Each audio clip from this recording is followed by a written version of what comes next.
Hello and welcome back to Game 4 of the Relay, where Europe are one win away from claiming the title of Rift Rivals champion. To once again commentate, they do lead 2-1. In case you were confused, the best of 5, and they're up 2-1 right here. Echo Fox got sent in. This is the blind pick portion of the Relay right now. Echo Fox will be playing their last game of Rift Rivals right now. And Europe sent in Fnatic, one of the 2 squads that have picked up wins here as well. So 2 undefeated teams so far in the best of 5, now going head-to-head, and it's a must-win for Echo Fox. And for Europe, this is kind of the best case scenario, given that G2 stylistically did not match up very well against Echo Fox. Even during the group stages, they struggled a little bit. But for Fnatic, they're a little bit more early game focused. They're much more willing to brawl and fight against the Echo Fox squad that is always looking to fight you whenever they see an opportunity. Echo Fox are feeling really ready for this matchup. Dardoch was the first one into the game lobby. He said they were 100% going to come out here in game number 4. They're ready to do it for NA. They actually expected G2 to come out and meet them because he challenged Jankos to a regular jungle fight. No supports. No Braum versus Alistar. No standard, but not going to be today.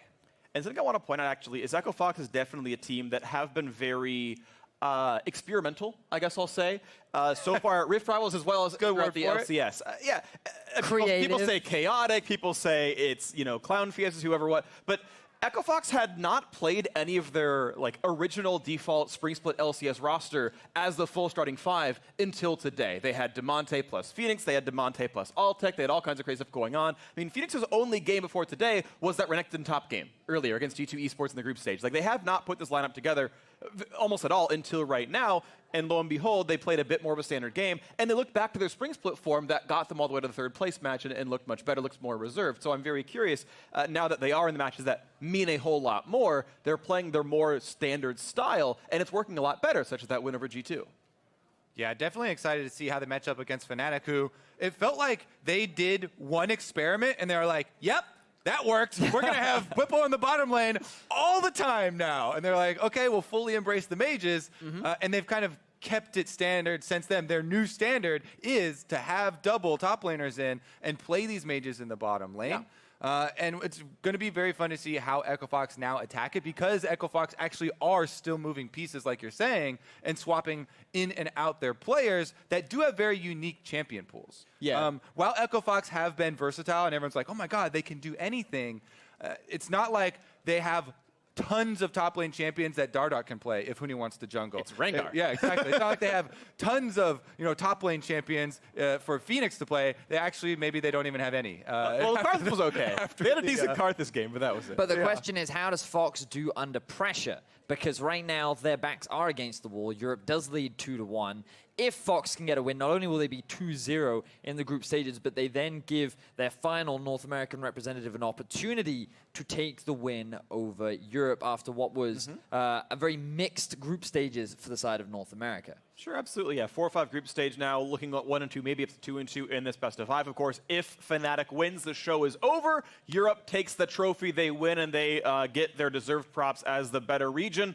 Either way, though, this is getting ready to go very, very soon. Red side was selected for Echo Fox, by the way, being that it's Game 4. It was North America's choice of which side they wanted to play on. With side selection, Echo Fox chose red, which makes me really think that Huni's likely to go into the top lane, get himself a counter pick, and find a way to look good against either Soaz or Whipple up there. And already we're seeing the Heimerdinger ban, something you just have to take away from these European squads, because every single one of them can play. Are we going to see a Kindred ban from the Fnatic side then? Because Dardoch looked very good on this champion. It's super strong right now, and he can play super offensively, the style that you're looking for from him, invading and being able to deal damage.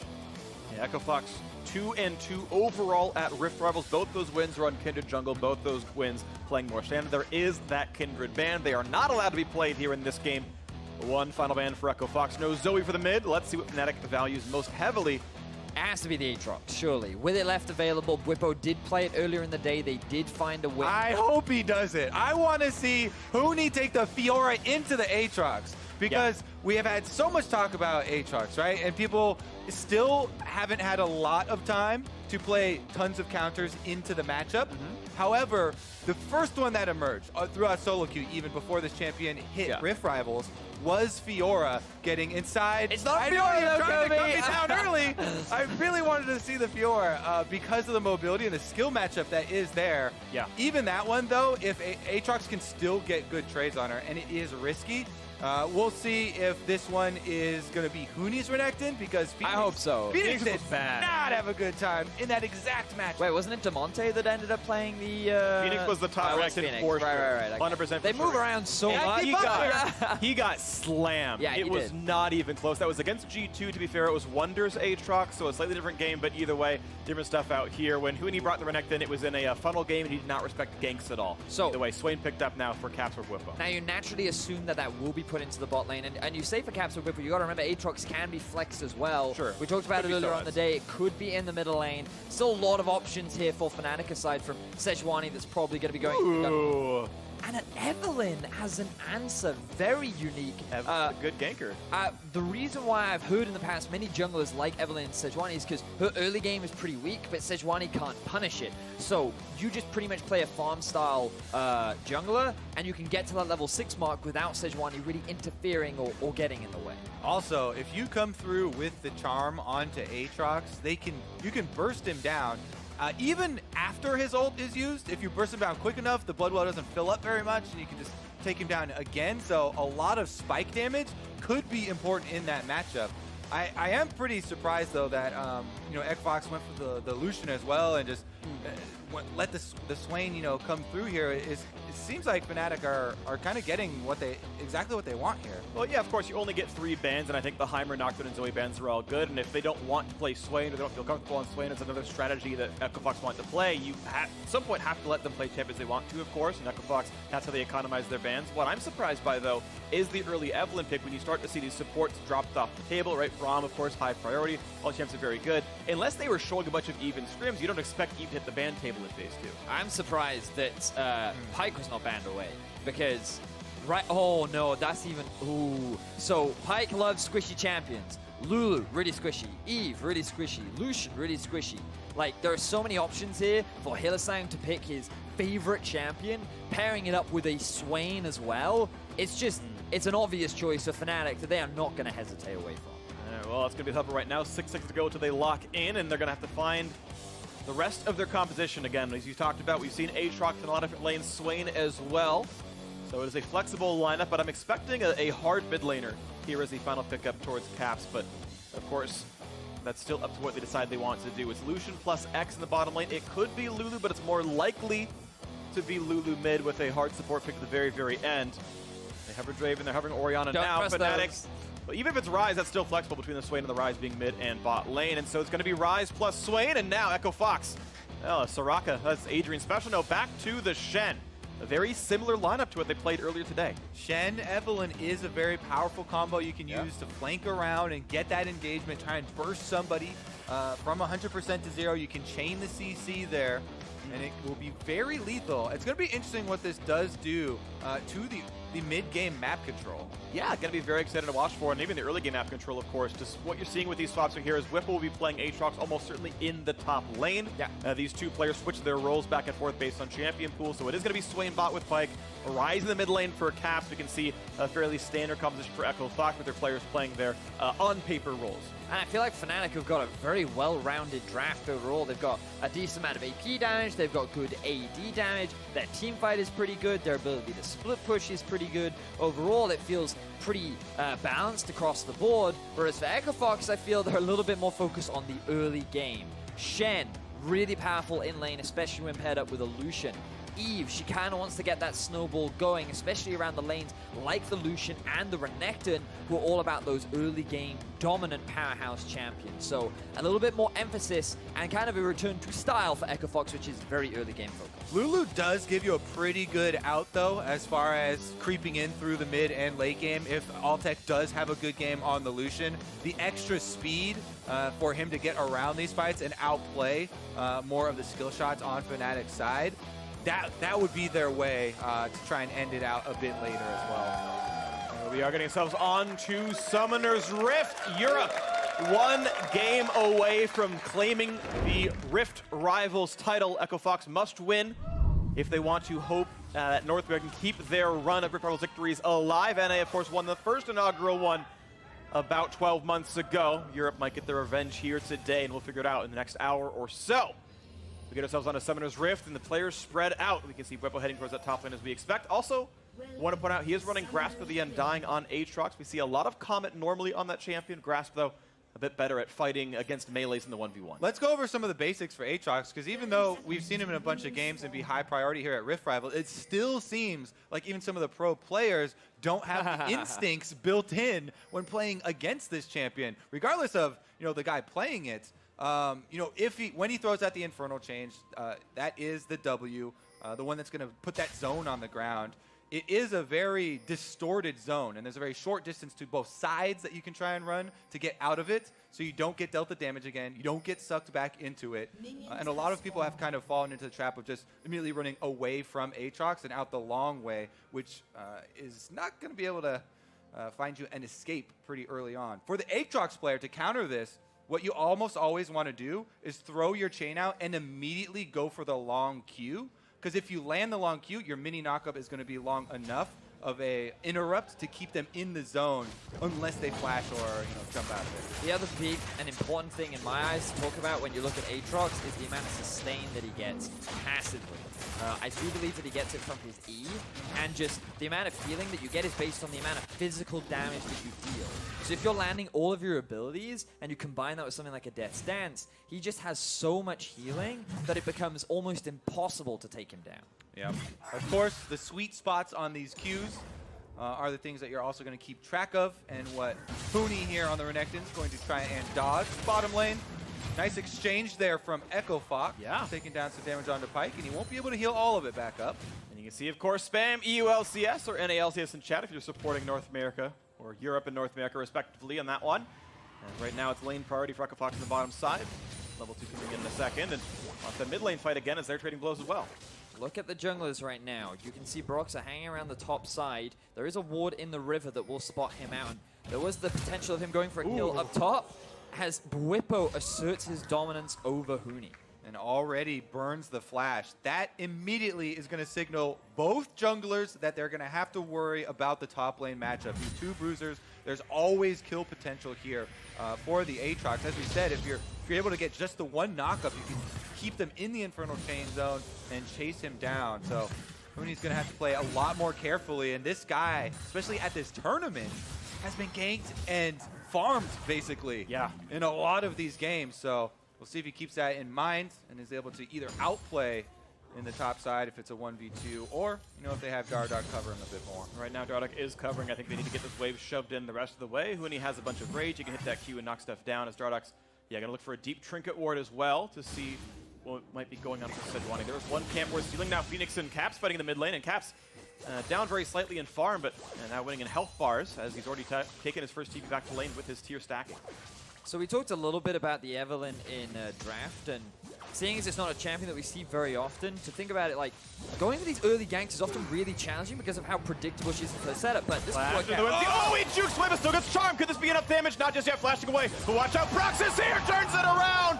First blood in for Fnatic, and now the chase in for Dardoch has to run away. And now we watch the bottom lane as the hook comes in. Hylissang gonna run out, and that is a great counter gank right there for Fnatic. Ooh, and Fox committed so hard to trying to kill Caps, but with a beautiful sidestep is able to dodge the charm, which allows him to flash out of that situation, and he doesn't end up losing his life, and Broxah comes in clutch at the last moment to turn it around for Fnatic. Actually huge that Cap sidestepped the Q out of Dardoch. If he had waited and used the E to charm, the Q does a bunch of extra damage. If the first hits, you do a bunch more afterwards. So last out in the damage, that might have been first blood, as we now see Brox look for the bot lane fight, not going to do much with that ward in his way. Yeah, simple case of getting outplayed right there.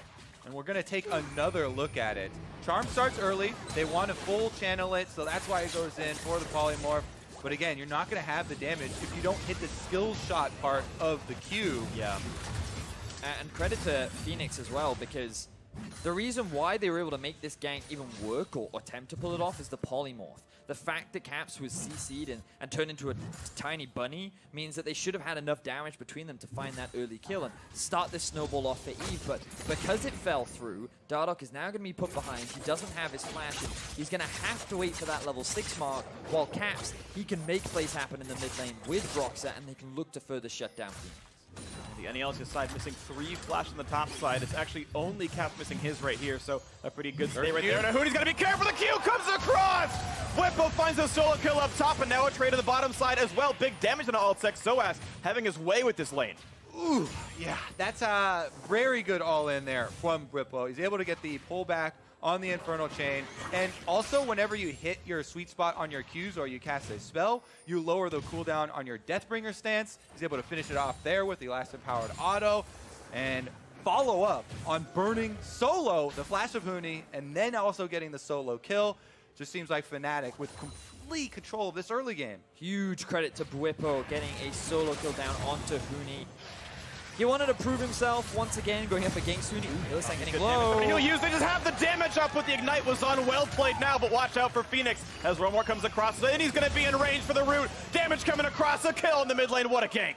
Yep, whenever you have no summoners left on Lulu, easy target. Good job there from Broxah. Again, visiting the mid lane and making sure that both solo lanes, at least for Fnatic, are the winning areas. Echo Fox, it's actually crazy to say this considering how much of their past season has gone, but their bottom lane is their hope right now. Altec and Adrian, the control there. Getting first level 6 here for the Shen is going to maybe be an option for turning around the rest of the map. So what was the decision-making process from Hylissang here? Because Soaz was stuck behind the minions. He then hard commits onto Adrian, the tankier member of the two.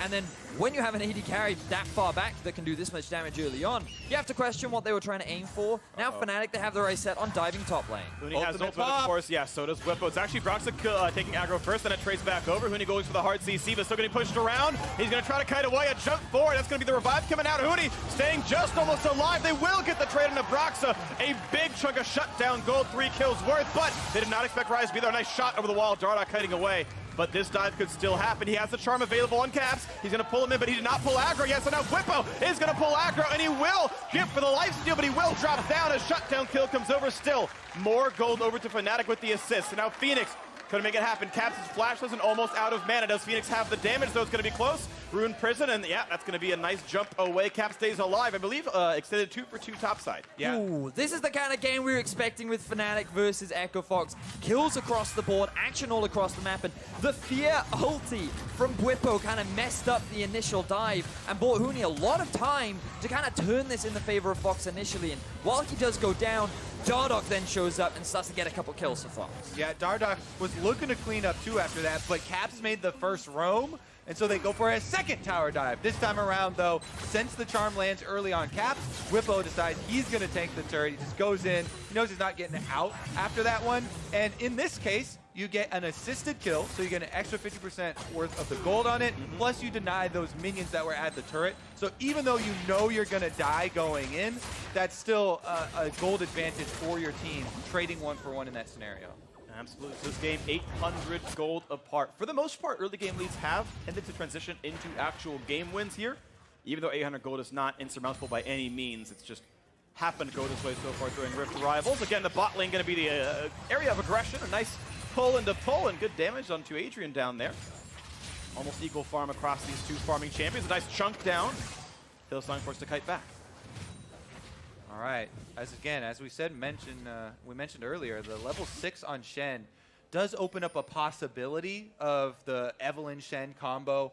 Dardoch trying to turn around the top side, but as of most of this game, that has been in control of Fnatic. They've got control wards there now too. You can see Broxah in enemy territories, looking again to go top. And they're going to find this one. No flash, but no ult for a few seconds as well. Big chunk of damage, and the re-engage not going to mean a whole lot for Sejuani. That's that CC chain we talked about in Champ Select. Stun from Huni, right into the charm there from Dardoch. No big time. Taunt, big damage here. He's going to kite out pretty easily, find a stun on a Shen, a pull back with Soaz, but Still, I believe damage went just barely in the favor. Never mind. There's the big push in towards Altec. Shadow keep him alive. He's trying to cut away, but they might still have the burst damage. He's going to go for the explosion, a kite, and he's going to flash in. He's going to get that one, but here comes the rest of the squad. A taunt, the big stun coming across, a trade kill, but a TP down for Echo Fox. TP top right now, too, for Whippo. He's actually going to try and hard push that wave. Action just keeps happening all across the board. Really good TP from Huni to turn the fight even in towards Echo Fox, so they didn't lose out too much, because you talk so much about it, Kobe. In the 2 versus 2, it has been Ultek and Adrian coming out on top, and now Hylissang does land the hook, gets a bit of damage down. What can Dardoch do on the top side of the map? Level 9 versus 8 actually got a lot of XP on this. E pops the ult and forcing that down. It's very, very low HP in the Aatrox. Can he get the chase? He goes in for the flash. EQ! Dardoch solo kills Aatrox. Now look at the mid lane. This is Phoenix running for dear life, trying to get away. Where's the Rune Prism? Where's his skill shots? Just kiting back and forth. Lets the stun stack up. Maybe a misplay there, but a good kill in the mid lane all the same. Yeah, he did flash a little bit early, so then Broxa still was able to follow up with the slow off the W. And that is a bit of a damper at the end of a couple of big Echo Fox plays there to get right back into it. And this gold is back to even. This is such a big deal for Echo Fox that Dardoch is coming up clutch. 4-1-0 now on the Evelyn. 82 CS. This guy has been picking up kills. He's doing a huge amount of damage. And if they want to gain control over this early to mid game, it is him that has to make these plays work out. And this is a man who understands the Aatrox rework. We talked about bursting him down as soon as the ult is popped so the blood well doesn't fill up. Here on the bottom side, though, is another look at the move from Fnatic. And they do, to their credit, win the 2v2 down here. It's just that Huni's going to end up also teleporting. Altec there does use his ultimate to try and get Hylissang out of this fight before Huni arrives so they can for sure get the counter kill on Soaz, and that does end up happening. But again, the teleports into 2 different areas. And so Dardoch just comes in here. Whippo, he's just used all of his abilities, so they're pretty long cooldowns. And you can just see the sheer amount of damage coming out from Dardoch. Gets them a win, and now another game. Sheer amount of damage in the mid lane. Goodbye, Phoenix. Into the ashes you go. Hylissang actually grabbing the kill credit, but of course shares extra money over as a result. Dardoch alone down here does not have his ultimate for a disengage. This will be first turret picked up there. Fnatic can have a pretty easy chance. Vip pops the stopwatch to buy a few seconds, hoping to buy space for his squad. Goes into the little bit of a dive and actually buys a whole hell of a lot of time, but there's still way too many coming in. This is going to be the turret falling down almost assuredly. That's first turret coming across. No kills back and forth, but pretty hectic fight all the same. Yeah, fancy little moves there. They don't have the numbers to actually capitalize on it. Huni, 1v5, uh-oh. 1v at least 4 here. There's no ult left available for Soaz, but look at the damage effort there. Tries to heal up, but he's likely to fall all the same. And Huni, I've seen that play before, kills himself against all of Fnatic. Yeah, Fnatic all grouped up, running through the river, trying to cut them off here is Huni, but he's just going to be left by himself. Was that him really trying to cut them off? That's exactly what happened last time. He's trying to cut them off in the river. He's hoping for them to separate. But yeah. Echo Fox have full information that they were all grouped up together, so there's no reason for them to separate and give an easy target. Okay, support versus Lulu, and it's going to be a knockup. Phoenix running away. Dardoch is around. They're going to try to make this play happen on the Caps. Nice. Juking away a good taunt, though, to have the damage. Almost a great stopwatch, and Hylissang going to be okay as he keeps running. Nice juke from Adrian. Gets away from the pull back and will stay alive and trade of shots. 13 minutes in, 15 kills happened in this game so far. The gold is ever so slightly in the favor of Fnatic just because of the early tower they were able to secure, but that is not slowing down the momentum of Echo Fox. Dardoch now looking for a flank. Broxa getting away quickly enough. He should be all right as long as the red doesn't reset. Okay, it will. So a few moments bought here, but this is still a red to be stolen away. Echo Fox trying to stay alive in this game. 2,000 gold difference, but that will shrink as bot lane turret falls. So right now, Fnatic are pretty happy with the state of the game just because both the champions that are scaling up in Swain and Ryze have completed their Rod of Ages very early on into the game. So once you hit that 20-minute mark, Fnatic are going to be primed and ready to fight. So while Fox have been finding a bunch of kills and the Evelyn is in a good position, the snowball hasn't been big enough because Huni has been falling behind and Phoenix has just been shut down. 0-4-0, yet to even complete his first major item.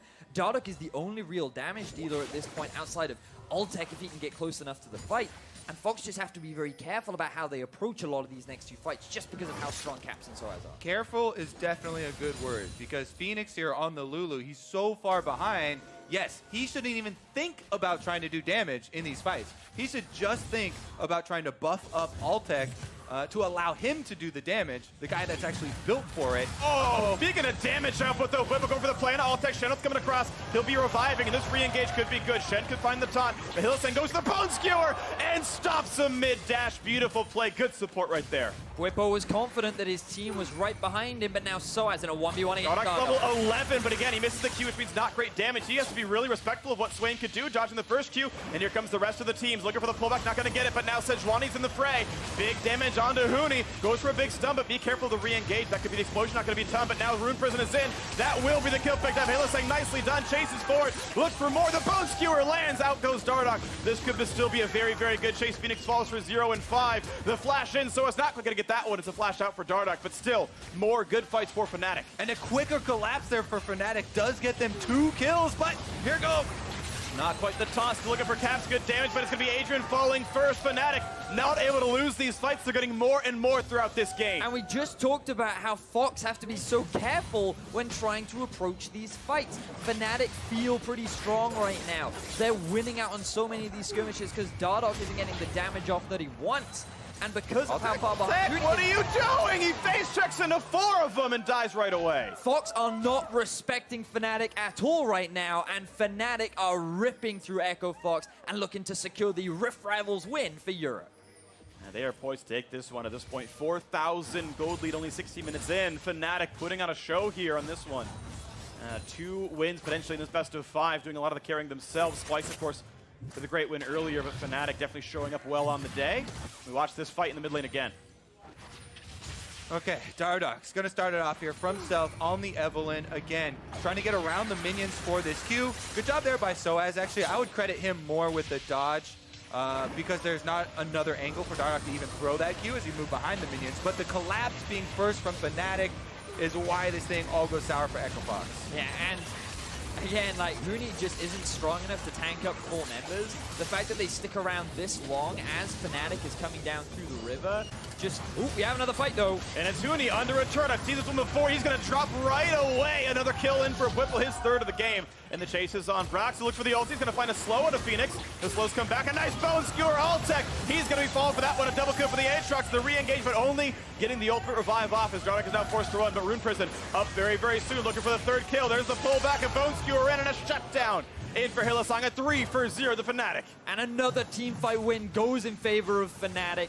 3-0. They have another tear in their eyes. And boys, we're only 17 minutes into the game.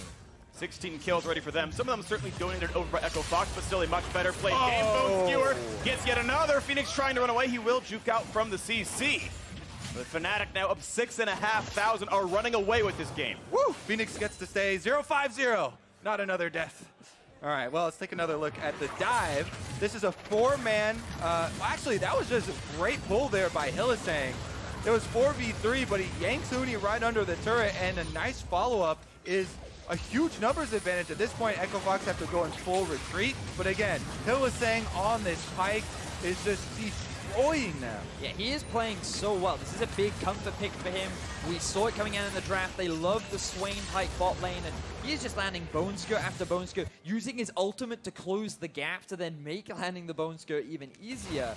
This man is so comfortable on this champion, and he is just demolishing Echo Fox. Now, demolishing is about what's going to be happening here. Europe over North America. The only thing we've won was the grand final at the beginning of the day. AR Earth. Hello, we won the last Rift Rivals too. I'm talking about this year, Kobe. Keep yourself in the present right now. Either way, Europe putting on a show and a vengeance road here for them as a win in the group stage and looking likely to be a win in the best of 5. And we can see as more continues on. Fnatic and Echo Fox playing now for a bit of Baron control. It spawns in a minute, 15 seconds. Fox a bit of time with this Rift. Scuttler picked up and looking for some kind of miracle pick. Bone Skewer charged. Not going to find a target just yet, but Echo Fox needs something huge to happen soon, or Fnatic get a pretty easy Baron take in 20 minutes. I do think it is fitting that Europe here going to win, or looking like they're going to win another game with some of the new stuff, right? It's the newer champions that were just released. Pike and the rework of Aatrox. Yeah. Fully embracing everything new about this game that they can get their hands on and utilizing it very effectively. something I've honestly enjoyed about Europe is they seem to be one of the most innovative, if not the most innovative region in League of Legends. I think back to when Unicorns of Love came on the field, and they're playing Poppy top when they qualified in, like back with old Poppy and whatnot. I do respect the fact that they've done so many new things. Heimerdinger coming out, thanks to Kieran and everyone else. Really cool region to watch, and they're deserving this win right now. I mean, my favorite is always Xerxes, the man that brought Rumble in the jungle, Warwick, and Ivern all to competitive. Rumble in the jungle was playing both. There's a skin for it, okay? That came first. But you are quite right. Now, the question is, can Fnatic close things out? With the goal lead they have, it is looking likely. Big damage on the turret. Yeah, good job with the Rift. Now it's a pull in towards Huni. Look at the hard crowd control. Trying to burn him down. He will stay alive at the very beginning. But the dive in comes for Whipple. He gets one now. And Altec, not anywhere to go. Caps in a second. A rampage now. And that might be even more of a dive. They're going to pull in a couple of members. Look for the hard CC towards Phoenix. Cleanses away. Stays alive just now. But the minions are gone. And it's time to go for the base right now. Fnatic, get rid of the turret. The inhibitor is next. Echo Fox just can't find the fight. They are too far behind. All the gold is on Dardoch, and he just cannot turn these around or in favor of Fox, especially after all the bone skewers that Hylissang lands multiple times. And ever since the early game, it has felt like the rest of members of Echo Fox can't keep up with him, or they're not coordinating enough with Dardoch, as Dardoch was starting a lot of these plays, and the other members of Echo Fox, either isolated or en route to the skirmishes. Got to give huge shout-outs to Broxa and Caps with gigantic KDAs, 16 and 14 respectively. Big performances in what looks to be climactic game of the final. Huge stuff there. The Fox, of course, still doing what they can to defend these miracle comebacks. We've seen them before. Speaking of Europe, CLG EU famously camping down with 10,000 gold deficits and so, but no Anivius here. This is going to be a bit more difficult. Big throwback there. That is. Is Phoenix going to die in this 2v1? So here we go in a 1v2. And gonna, ooh, wow, that's a really, really good hourglass. He's not even gonna be hard CC'd, and Dardoch, nowhere to go. The blast code picked up already by Phoenix. Oh, that is Evelyn going down, and now even the Lulu gonna be bone skewered, knocked in. There's the kill. Hylissang getting credit. 4 kills, actually, second place leader on his team. And this is now the Baron to be picked up at 21.5. With the jungler dead, there's no one left to contest from the side of Echo Fox. Fnatic, this should be a clean and free Baron, and with it, the Rift Rivals title on the line. Is there another category we could add on the scoreline there for blowing the blast cone and not letting your teammate also get out? 0-6-0-1 enemy assist. Yes, that one. I mean, honestly, if you had waited for the Evelyn ult to come through, Dardoch, and then would have also got chased down, but it's funnier to write the story this way. It's funnier this way, absolutely. Dardoch, I did think, had a fairly solid game, couple of solo kills for him, but at the end of the day, it was just, of course, not enough right here.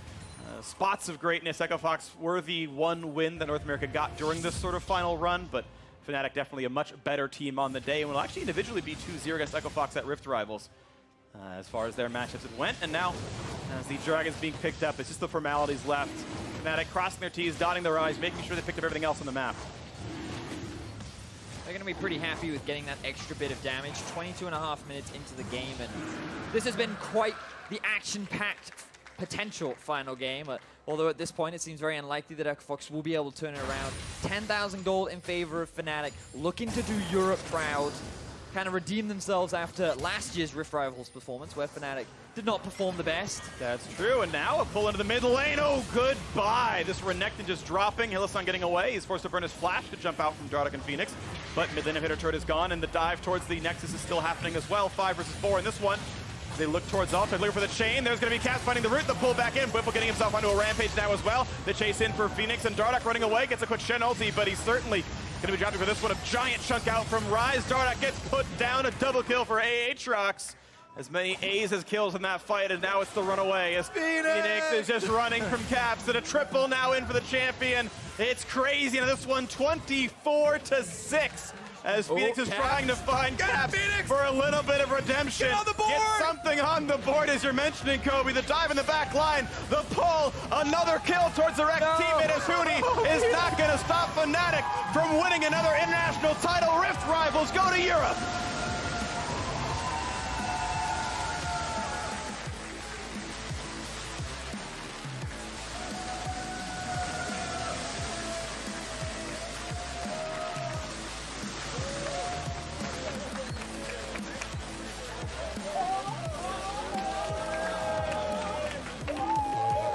Definitely the better teams on the day, the better region this weekend. All right. North America won in Europe, and Europe is taking it back. Yep. You know what that means, Vedius? It's a draw. It's you know, we are equally good team. I don't think that's equally good regions, Vedius. Congratulations. I mean, it's Europe. We love draws. 1-1 in Rift Rivals. Oh, man. And what a way for Europe to win as well. The fact that Splice came up big, secured a win after G2 were upset by Echo Fox. They're going to be feeling really confident returning back to the EU LCS. Fnatic getting the 2-0 on the day. Both Bwipo and Soaz having phenomenal performances. And Europe just claiming a bit of revenge back after last year. Huni shaking hands with his old team. We got to the finals, which kind of had to happen, to be fair. There's only two real teams here, but Europe the better team here today, and that's Perks so joining far. Fnatic. Yeah. That might be happening. I mean, I don't know. Caps played well enough. I don't think they need him. I like the team spirit, though. Yeah. It is with the theme of the event. Right, it's the three teams playing together, and they all pitched in is the funny thing, right? Like, G2 did very, very well in the group stage, got Europe the chance of kind of picking all their teams and more games with side selecting the final. One representative from each team lifting the trophy here representing Europe. Beautiful stuff. More confetti.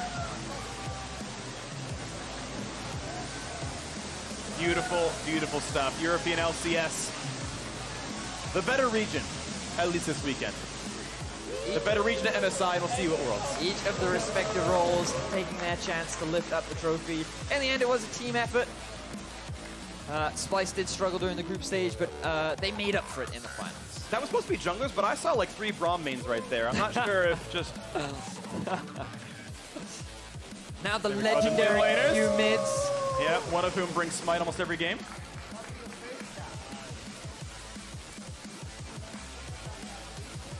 And it's time for the rostered bot laners. How you feeling, Kobe? I feel just fine, honestly. Yeah. Just another day in the office for me. Rift Rivals, as I was told last year, doesn't mean anything, apparently. No, I'll make it back next year. Yeah. No, I think Rift Rivals actually means quite a bit. Like, yes, sure, it's not the actual World Championship. There's the only Koreans are on the NA rosters here, and G2s, to be fair. But speaking of... But honestly, yeah, a very great tournament. And of course, even then, with the best of Europe yet to be seen, Misfits, another undefeated team over the EU LCS, they seem likely to make it to Worlds. That'll be exciting to watch them play against some of the world's best in a few months as well. I was super happy that this tournament was played on the live patch, so we got to see all of these new things in action. Yeah. And I still think there's more to be explored, Kobe. The 80 carries haven't died just yet. But we'll see how the meta evolves following from here. We are going to see how it evolves. Now to hear from the Rift Rivals champions, it's time to hand it off to Avli and Fnatic's Rune Mage in the mid lane. Thanks, guys. Caps, congratulations on becoming the 2018 Rift Rivals champion and taking down NA on home turf. I mean, what does taking home this title mean to EU? It means so much. We lost last year, so we were really sad. And the whole off-season we were spent just like trying to recover from the loss of Rift Rivals. So it means a lot that we were able to win this time. And I mean, with this victory, you have won bragging rights as the superior region. So is there anything you'd like to say to your lesser NA counterparts? Better luck next year. Well, thanks for the luck. Caps, congratulations again on the win. And for more on the game, let's hear from the analyst desk.